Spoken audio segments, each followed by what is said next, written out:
Dauphin, est une commune française, située dans le département des Alpes de Haute-Provence, en région Provence-Alpes-Côte d'Azur. Le nom de ses habitants est dauphinois. Dauphin a reçu le label village et cité de caractère. Le village est situé sur un site perché à 445 mètres d'altitude. La commune est traversée par deux cours d'eau, le Largue et la Leye. Les communes limitrophes de Dauphin sont Man, Saint-Memme, Volx, Manosque, Saint-Martin-les-Eaux, Saint-Michel-l'Observatoire. Géologie. Le sol de la commune contient du lignite, du gypse, du sel, de la potasse. Hydrographie. La commune de Dauphin est traversée par le Largue, ainsi que par ses affluents. La Leye, rivière de 24,3 km. La Rimourelle, ruisseau de 7,8 km. Le ravin de l'Osselet, rivière de 6,3 km. Environnement. La commune compte 400 hectares de bois et forêts, soit plus de 41% de sa superficie. Voie routière. Le pont Rouge, sur le Largue, date de 2013. Il remplace un pont construit à la fin du XIXe siècle. Il gagne 1 mètre en largeur, de 3,8 à 4,9 mètres, et des trottoirs. Risques naturels et technologiques. Aucune des 198 communes du département n'est en zone de risque sismique nul.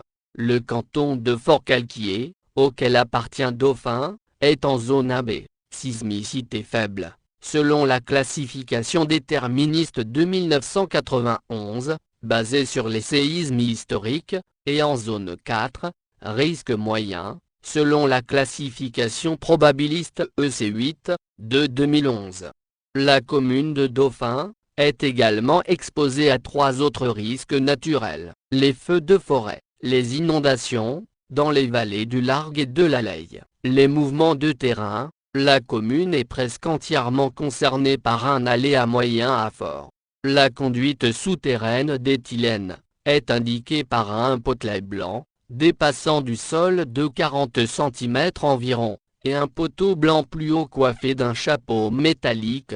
La conduite transéthylène passe à proximité du camping Les Eaux Vives. La commune de Dauphin est également exposée à plusieurs risques d'origine technologique, celui de transport de matières dangereuses, par route et canalisation. La départementale RD13 peut être empruntée par les transports routiers de marchandises dangereuses. De canalisation de transport de produits dangereux traverse la commune. Transéthylène, pour le transport d'éthylène vers l'usine Arkema, de Château-Arnoux-Saint-Auban. Une autre canalisation est destinée aux hydrocarbures et à la saumure, vers les installations géosel-géométhane. Le risque de rupture de barrage. En cas de rupture du barrage de la Leye, Dauphin est menacé par l'onde de submersion. Aucun plan de prévention des risques naturels prévisibles, PPR, n'existe pour la commune, et le DICRIM n'existe pas non plus. La commune est par contre incluse dans le plan particulier d'intervention des installations géosel-géométhane, qui stockent du gaz et des produits pétroliers et qui font courir un risque d'explosion et incendie. La commune a été l'objet de plusieurs arrêtés de catastrophes naturelles pour des inondations et des coulées de boue en 1990, 1994 et 2011. Des tremblements de terre se sont déjà fait ressentir à Dauphin, mais très faiblement. En 2010, une fuite de naphta, hautement explosif, des installations de gésel a provoqué l'évacuation des habitants des hameaux de Beauregard et de Moutiez. Toponymie. La localité apparaît pour la première fois dans les textes, en 1125, Castrum de Delfino. Selon Ernest Nègre, le nom dérive d'un nom propre romain, Delphinus, dauphin en occitan. Histoire. Une hache votive, de pierre polie, de l'âge du bronze, a été retrouvée sur la commune. Dans l'Antiquité, le territoire de Dauphin fait partie de celui des Sogiontiques, Sogioncie, dont le territoire s'étend, du sud des baronnies, à la Durance. Les Sogiontiques sont fédérés aux Vaucons, et après la conquête romaine, ils sont rattachés avec eux à la province romaine de Narbonnaise. Au IIe siècle, ils sont détachés des Vaucons et forment une civitas distincte, avec pour capitale Seigustero, l'actuel Sisteron. La voie domitienne passait sur le territoire de Dauphin, son tracé, emprunté par un chemin, constitue encore aujourd'hui la limite nord de la commune, et l'on trouvait un carrefour important aux encontres. Une nécropole a été mise au jour à Sainte-Claire, 1500 tombes gallo-romaines ont été fouillées. Alors que le sud-est de la Gaule était une terre burgonde, le roi des Ostrogoths, Théodoric le Grand, fait la conquête de la région entre la Durance, le Rhône et l'Isère, en 510. La commune dépend donc brièvement à nouveau de l'Italie, jusqu'en 526. En effet, pour se réconcilier avec le roi burgonde, Gondemar III, la régente ostrogoth, Amalazonte, lui rend ce territoire. La localité apparaît dans les chartes au début du XIIe siècle, mais le château existait, sous forme d'une motte castrale, dès le siècle précédent, à la montée de la Moute. Le fief de Dauphin relevait du comté de Forcalquier, au XIIe siècle. Lorsque ce comté perd son indépendance, en 1209, à la mort de Guillaume II, un de ses neveux, Guillaume de Sabran tente de le relever. Après une lutte de 10 ans, il passe un accord à Merargues, le 29 juin 1220, avec Raymond Béranger IV, comte de Provence, et lui aussi héritier du comté de Forcalquier. Par cet accord, la moitié sud du comté, dont Dauphin, lui est donnée. Guillaume de Sabran conserve sa moitié de comté jusqu'à sa mort, vers 1250. Au XIVe siècle, les habitations se regroupent sur une colline qui est fortifiée. Elzéard de Sabran, viguier d'Arles, 1374-75, fut seigneur de Dauphin, et de Pédette. La proximité de l'axe routier suivant la vallée de la Durance, permet l'existence d'une foire au XVIIIe. Monument aux morts de la Première Guerre mondiale, dont le poilu a des caractéristiques enfantines. Durant la Révolution, la commune compte une société patriotique, créée après la fin de 1792. Pour suivre le décret de la Convention, du 25 Vendémiaire en 2, invitant les communes ayant des noms pouvant rappeler les souvenirs de la royauté, de la féodalité ou des superstitions, à les remplacer par d'autres dénominations, la commune change de nom pour Montlibre, ou Montroc, selon les sources. Le coup d'État du 2 décembre 1851, commis par Louis-Napoléon Bonaparte contre la Deuxième République, provoque un soulèvement armé dans les Basses-Alpes, en défense de la Constitution. Après l'échec de l'insurrection, une sévère répression poursuit ceux qui se sont levés pour défendre la République. 29 habitants de Dauphin sont traduits devant la commission mixte, la majorité étant condamnée à la déportation en Algérie. Comme de nombreuses communes du département, Dauphin se dote d'une école bien avant les lois Ferry. En 1863, elle en possède déjà une qui dispense une instruction primaire aux garçons, au chef-lieu. La même instruction n'est donnée aux filles, bien que la loi Fallou, 1851, n'impose l'ouverture d'une école de filles qu'aux communes de plus de 800 habitants. À la fin du XIXe siècle, et au début du XXe siècle, Dauphin se modernise, une place est aménagée en belvédère, un lavoir collectif est construit, 1905, deux vieux monuments sont détruits, pour faire de la place, comme l'église Notre-Dame, au cimetière, en 1895. Jusqu'au milieu du XXe siècle, la vigne était cultivée à Dauphin. Un vignoble de 69 hectares, produisait un vin destiné au marché de Forcalquier, et à la vente sur les marchés locaux. Cette culture est aujourd'hui abandonnée. Typologie. Dauphin est une commune rurale. Elle fait en effet partie des communes, peu ou très peu denses, au sens de la grille communale de densité de l'INSEE. Par ailleurs, la commune fait partie de l'aire d'attraction de Manosque, dont elle est une commune de la Couronne. Cette aire, qui regroupe 30 communes, est catégorisée dans les aires de 50 000 à moins de 200 000 habitants. Occupation des sols.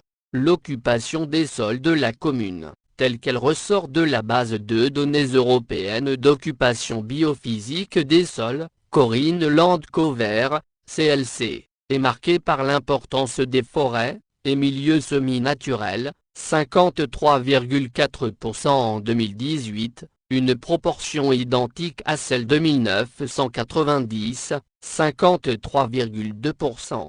La répartition détaillée en 2018 est la suivante: forêt, 40,6%, terres arables, 35,4%, milieux à végétation arbustive et ou herbacée, 12,8%, zone agricole hétérogène, 5,8%, zone urbanisée, 5,5%. L'IGN met par ailleurs à disposition un outil en ligne, permettant de comparer l'évolution dans le temps, de l'occupation des sols de la commune, ou de territoires, à des échelles différentes.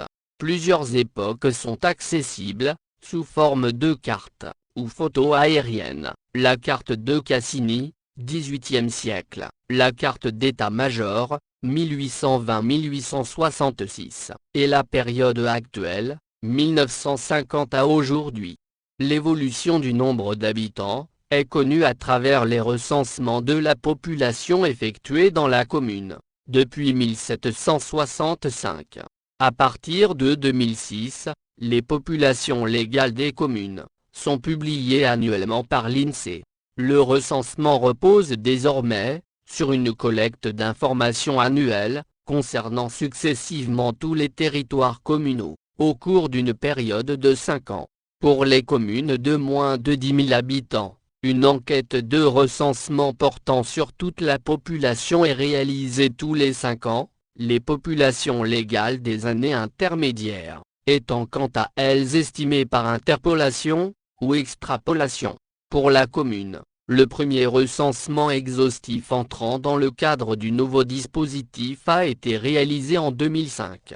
En 2019, la commune comptait 836 habitants, en augmentation de 2,96% par rapport à 2013.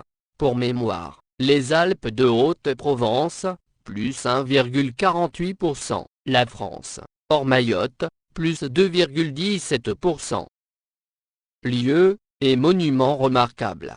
Vierge de Dauphin, dans les vestiges du château des Comtes de Provence. Architecture civile. Du château des Comtes de Provence, subsiste le donjon, au sommet surmonté d'une balustrade au XVIIIe siècle et d'une statue de la Vierge, le corps de logis, fin XVIe siècle, et un portail. Le village est entretenu de longue date. C'est ainsi que les fortifications, construites après 1419, sont encore largement conservées, avec tours, dont certaines prises dans des maisons, corps de garde, et les portails de la Vierge, et 2 pour Chérieux. Le passage du Coulard est doté par un portail à chaque extrémité, dont un défendu par une bretèche du XVIe siècle. Les rues sont caladées, c'est-à-dire empierrées, et bordées de maisons anciennes. 2 lieux de sociabilité des années 1900, belvédère pour les hommes, surmontant le lavoir pour les femmes. Le lavoir situé à l'est du village est construit en 1905, dans le cadre de travaux de modernisation du village. L'adduction d'eau potable est réalisée cette année. La municipalité construit donc ce lavoir, qui facilite le travail de la lessive pour les femmes. Il est surmonté d'un belvédère où les hommes se retrouvent pendant que les femmes lavent le linge. 2 habitations isolées se distinguent, la ferme fortifiée des Encontres, des XVe et XVIe siècles, et la bastide de Godine, qui date de 1733. Architecture religieuse. Chapelle Notre-Dame du Bage. L'église Saint-Martin, patron, l'Assomption, ancienne chapelle castrale, est l'église paroissiale depuis 1524. Les 2 travées de la nef sont voûtées en berceau surbaissé, les 3 travées des bas-côtés sont voûtées sur croisées d'ogives. Un des 2 bas-côtés date du XVe siècle, l'autre du XIXe siècle. Son chœur à chevet plat est orné d'un réseau de nervures complexes, de style gothique final. Le chœur est daté du début du XVIe siècle, un bas-côté de la fin de ce siècle, le second de 1836.